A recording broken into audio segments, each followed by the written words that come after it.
Halo teman-teman. Video kali ini saya buat karena ngelihat ada urgensi sebagai praktisi di bidang AI juga yang ada develop AI di daily work saya gitu. Saya ngelihat ada beberapa fenomena tentang AI yang mungkin bagi sebagian orang wow gitu ya, AI yang memang saya lihat seperti di warung-warung, kemudian di poster berbagai acara, bahkan poster dakwah yang mana itu menjadi concern saya sekarang untuk kenapa membuat video ini. eh Memang penggunaan AI banyak sekali ya, kita bisa lihat di mana-mana. Tapi yang mau saya bahas sekarang adalah hal-hal yang mungkin luput dari kebanyakan orang tentang fenomena AI dan bagaimana memang kita harus setuju bahwa kita terbantu dengan AI. Tapi saya coba bahas hal-hal yang mungkin terluput di dalamnya. Oke, dari sini sebenarnya kita mulai dari beberapa hal, akan saya bagi jadi tiga. Yang pertama tentang halusinasi sumber atau halusinasi secara garis besar yang dilakukan oleh AI. Yang kemudian adalah yang berikutnya salah penulisan huruf yang mungkin teman-teman sangat sering lihat ya, waktu mengenerate gambar gitu. Kemudian yang ketiga adalah banyak salah sangka yang terjadi tentang bagaimana AI memproses foto. Jadi memang yang akan saya bahas sekarang ini akan fokus pada fenomena pembuatan gambar, lebih tepatnya ya, menggunakan AI. Terkhusus karena saya melihat ini banyak sekali digunakan di berbagai media dakwah, di YouTube, di grup WA, dan di Instagram mungkin ya, saya belum pernah lihat sih. Tapi yang paling saya lihat adalah di YouTube dulu ya, yang sekarang sudah merambat ke grup WA.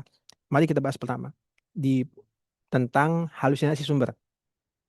Nah, apa sih yang dimaksud dengan halusinasi sumber ini, teman-teman? Ini sebenarnya ya, teman-teman harus tahu bahwa AI itu dia tidak berpikir, dia lebih ke ada satu data, kumpulan banyak kata-kata.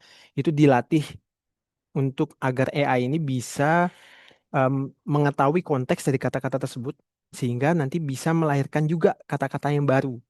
Nah, apa bahayanya dari hal ini? Yaitu karena AI tidak benar-benar tahu tentang data yang sebenarnya. Mereka hanya mengetahui kata-kata sehingga seringkali terjadi AI itu nge-generate atau membuat satu kumpulan kata-kata yang terkesan benar, tapi sebenarnya mereka berhalusinasi karena mereka tidak benar-benar tahu bahwa itu valid ya. Bisa jadi karena mereka belum dilatih akan hal tersebut atau memang kita menggunakan AI atau yang biasa kita sebut dengan model yang kemampuannya masih belum mendetail seperti ya. Nah, ini misalnya nih, contoh di sini adalah coba teman-teman lihat, kebersihan adalah sebagian dari iman. Yang mana kita tahu banyak yang mengatakan bahwa ini bukanlah hadis. Tapi bisa saja AI itu ngegenerate kebersihan adalah sebagian dari iman di poster tersebut di bawah gitu ya, di bagian bawahnya. Kemudian diterapkan hadis riwayat Bukhari. Itu mungkin saja terjadi. Ini menurut saya sih agak fatal ya. Yang pertama itu halusinasi yang perlu kita waspadai atau mungkin banyak luput. Kemudian yang berikutnya, ini terkesan simple, tapi ini sangat penting teman-teman ya, apalagi di poster dakwah terutama ya, yaitu di mana AI dalam mengenerate gambar sangat mungkin melakukan kesalahan dalam penulisan huruf, terutama di AI-AI yang memproses kata-kata kita atau pesan kita terhadap AI tersebut langsung di-generate sebagai gambar. Beda lagi kalau di-generate-nya sebagai HTML, web, kemudian dikonvert menjadi gambar, itu beda. Tapi banyak AI seperti kita sebut saja ChatGPT atau mungkin Gemini ataupun teman-teman sebutkan itu langsung diproses dari kata-kata menjadi gambar. Nah, ini sangat mungkin untuk mereka salah dalam menulis huruf. Karena teman-teman harus ketahui, huruf itu adalah salah satu yang susah dibuat oleh AI karena dia butuh presisi. Berbeda dengan pemandangan yang itu mungkin datanya sudah banyak dan apa namanya, akurasi pixel-pixelnya itu dalam membuat gambar itu tidak terlalu detail atau tidak terlalu spesifik. Nah, kalau huruf ini sangat mungkin terjadi. Ini saya kasih contoh saja. Misalnya di di poster ini ya gitu ya. Ini tafair surat, kita pasti tahu bahwa harusnya itu tafsir. Tapi ini saya lihat beberapa kali terjadi. eh, yang mana saya lihat alhamdulillah AI membantu dalam asatiz kita semua, orang-orang yang berdakwah untuk dapat mempublikasikan kegiatan dakwahnya dengan lebih mudah dan lebih tervisualisasikan gitu ya. Tapi perlu kita perhatikan juga bahwa di sini ternyata ada typo, bahasanya typo yang lumayan krusial, dan ini sering terjadi, sering sekali terjadi. Belum lagi di tulisan Al-Qur'annya. Kalau teman-teman lihat di sini juga, ini perlu kita kritisi juga nih tentang Bismillahirrahmanirrahim. Nah, ini saya juga nggak tahu ini ma-nya ini serta apa. Roh, ma, huruf eh, apa namanya harokatnya di sini juga kita tidak tahu yang mana. Apakah ini memang penulisannya wallahu alam, tapi kemungkinan besar saya lihat sih ini istilah-istilahnya slop AI. Dalam arti ya kegagalan AI dalam menjelaskan satu teks yang kita inginkan. Ini juga ini lumayan jelas ya. Ini harusnya harokat kasroh, tapi tidak dibuat menjadi demikian, melainkan dibuat seperti ya juga. Ini hal yang menurut saya lumayan riskan ya. Eh, lumayan lumayan penting untuk dibahas. Sekali lagi ini memang bisa sangat sekali terjadi di AI bahkan di model-model terbaru dalam proses gambar. Kemudian yang berikutnya yang saya rasa sih banyak sekali yang luput akan hal ini yaitu adalah bagaimana kita salah sangka dalam memproses foto, dalam menggunakan AI dalam proses foto ya. Banyak orang yang mengira bahwa AI itu ya kita ada punya foto, terus seperti ya kita buat diambil fotonya, kemudian diproses seperti itu, ditambah-tambah lagi. Padahal yang terjadi di belakangnya sama sekali tidak demikian. Kita jelaskan dari tiga tahap dulu ya teman-teman ya. Dengan tiga tahap. Yang pertama, cara AI proses gambar.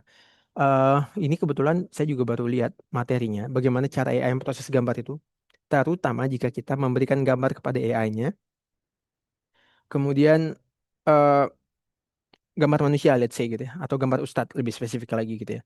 Em, dan kita minta AI, yang terjadi itu bukan gambar ustadz, ada poster, kemudian ditempel oleh AI dengan mereferensikan gambar tersebut dengan gambar asli. Sebagaimana kita yang mempunyai concern tentang menggambar makhluk bernyawa dan membolehkan foto, itu kan kita karena eh, salah satu ulasan kita adalah karena foto itu benar-benar mengambil dari lensa apa yang ada di dunia nyata, kemudian direfleksikan di dalam HP tersebut. Jadi kita tidak ada proses menggambar dalam tanda kutip. Yang terjadi di AI sangat berkebalik, sangat jauh jauh dari apa yang kita bayangkan dari foto. Yang dilakukan dengan AI adalah mereka melihat pattern-pattern dari gambar tersebut. Ini agak dalam pembahasannya tentang algoritma yang diimplementasikan dalam proses eh, penggambaran oleh AI tersebut.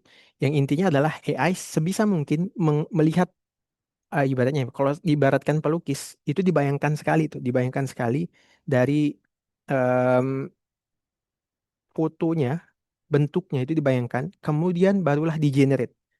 Jadi secara tidak langsung AI sedang melukis dalam tanda kutip karena dia tidak bisa dibilang saya perkembangan terakhir yang saya tahu AI tidak mengambil pixel, tidak mencerminkan secara apa ya, secara spesifik, secara akurat pixel-pixel tersebut. Yang pixel-pixel yang kita bilang adalah pantulan cahaya yang diambil dari lensa, kemudian simpan di dalam pixel. Mereka tidak melakukan itu. Yang dilakukan oleh AI adalah melihat pattern-pattern yang ada di gambar yang kita punya, kemudian dia buat dengan semirip mungkin dengan beberapa loss. Ini perlu digarisbawahi. Sehingga tidak heran kalau teman-teman lihat yang AI, hasil generate gambar yang ada di AI itu mirip sih, cuma kayaknya bukan bukan beliau deh. Misalnya kayak hasil jidat Ustadz Firanda atau Ustadz Amin Baits yang bukan dari official akun beliau, itu banyak tuh yang di YouTube ya. Itu di generate posternya, kita tahu bahwa itu Ustadz Amin Baits gitu. Tapi kayaknya bukan foto asli beliau deh. Ya itu merupakan proses dari AI. Kita harus berhati-hati teman-teman ya, karena ini prosesnya bukan pengambilan foto dari lensa sebagaimana manusia diambil apa bagaimana apa yang ada di dunia nyata diambil oleh lensa disimpan dalam piksel-piksel gambar HP kita kemudian disebarluaskan menjadi konten digital, bukan. Yang terjadi sejauh saya tahu adalah dilihat patternnya dan digambar ulang oleh AI. Ya kalau saya pribadi saya berhati-hati untuk tidak melakukan hal ini karena itu seakan-akan kayak yang minta tolong dilukis kembali. Beda halnya dengan nge-copy paste atau tidak menempel secara presisi dengan foto-foto tersebut itu mungkin akan beda-beda sekali ya analoginya gitu. Kita tidak bisa samakan dengan seperti itu. Kemudian yang kedua itu ya memungkinkan apalagi di model-model gratis atau AI yang gratis data kita dijadikan data train, ya teman-teman mikir aja kita ibaratnya kenapa bisa gratis gitu. Ya karena kita memberikan sesuatu juga ke mereka yaitu data train. Dan data train ini ada dua modelnya. Dianotasi oleh ke sistem dan dianotasi oleh manusia. Jadi data-data yang kita berikan, wajah-wajah kita yang muncul di sana itu sebenarnya di berbagai platform bisa dibilang ya dengan ikhlasnya kita memberikan wajah kita, wajah ustadz-ustadz kita atau wajah orang-orang yang kita kenal untuk dijadikan data train. Nah, ini mungkin perlu diketahui aja. Mungkin bukan saya tidak melarang ya, saya lebih ke biar teman-teman tahu aja gitu bahwa ini tuh gini gitu. Karena saya merasa, wah, saya bekerja di bidang ini tapi kok saya nggak ngasih tahu gitu. Saya merasa bertanggung jawab aja. Terus yang ketiga, ya bisa jadi yang bersangkutan, apalagi ustadz-ustadz yang mungkin sudah dikenal luas dan kita berniat baik untuk mele- menyebarluaskan melalui video gitu ya. Tapi kita buat thumbnail beliau dengan AI. Nah, ini perlu kita tekankan kembali. Ada perlu kita eksplor lebih lanjut ya. Nah, tapi apa solusinya? Nah, ini saya coba rangkum solusinya ya, teman-teman. Ini panjang nih kayaknya. Yang pertama itu adalah eh, kita fokus ke yang pertama, yang detailkan chat perintah atau yang kita bisa sebut dengan prompt atau minta AI siapkan detail teksnya dulu. Jadi jangan langsung ke gambar. Kita pastikan dulu detail teksnya sehingga apa yang akan di-generate itu minimal yang poin halusinasi itu tidak apa ya, tidak tergenerate gitu ya, teman-teman. Jadi seperti itu. Kemudian yang berikutnya, gunakan model AI yang lebih unggul dalam hal detail. Nah, maksudnya apa dalam hal detail? Ya, ada model-model yang teman-teman lihat tuh em, dalam proses suatu task itu dia tidak mendetail ya, mengutamakan kecepatan. Misalnya di Gemini itu ada yang pro, ada yang flash, usahakan yang lebih pro gitu. Atau di ChatGPT ada yang saya nggak tahu sih ada GPT berapa, GPT 5 itu yang usahakan yang lebih terbaru. Itu yang kedua. Kemudian yang ketiga, selalu implementasikan zero trust untuk AI ya. Jadi kita kalau bisa selalu cek hasil dari AI tersebut sebelum disebarkan, sebelum dipakai, sebelum digunakan, karena ini menjadi pertanggungjawaban kita bersama gitu ya. Dan karena AI memang tidak sepintar itu sebenarnya. AI itu hanya mengulang apa yang pernah dilatih untuk mereka. Sehingga sebisa mungkin implementasikan zero trust kepada AI ini sehingga kita bisa selalu ngecek hasil AI dan kita selalu nge-prompt untuk prompt kembali ya untuk menyempurnakan hasilnya. Dan yang keempat, untuk poin foto tadi pribadi saya menyarankan jangan pernah minta AI proses foto manusia langsung.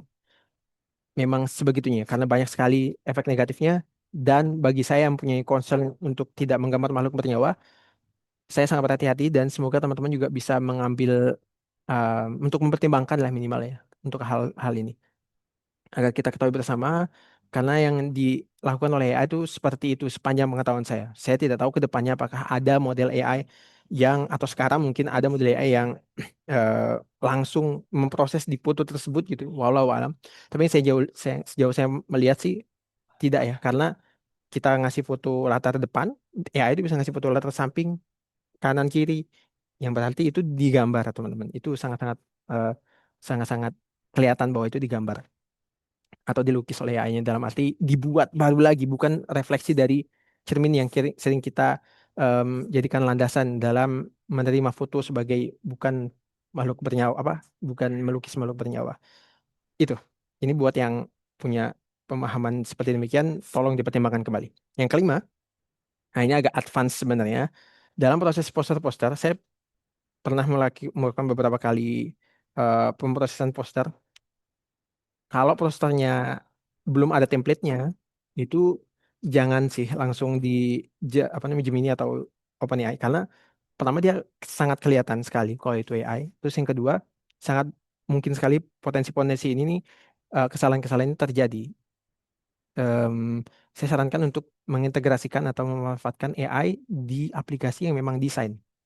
Seperti contohnya eh, Canva, itu dia punya integrasi dengan Cloud Code atau dia punya AI sendiri juga untuk memprosesnya sehingga kita bisa lebih mendapatkan hasil dari AI dengan mudah juga dan menghindari kesalahan-kesalahan yang kita bahas tadi.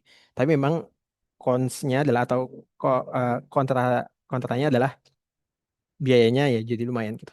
Itu aja. Anyway, kalau ada teman-teman yang butuh bantuan untuk memproses sesuatu dengan AI, butuh pelatihan tentang AI code of conduct, kode etik dalam menggunakan AI, feel free buat menghubungi saya, teman-teman yang di bidang apa di Sumbawa, dimanapun yang mengikuti saya di Instagram ataupun di media sosial manapun, feel free untuk menghubungi saya karena ini menjadi tanggung jawab saya juga sebagai praktisi. Semoga bermanfaat untuk semua. Silahkan disebarkan sebanyak-banyaknya agar kita bisa lebih bijak dalam menggunakan AI.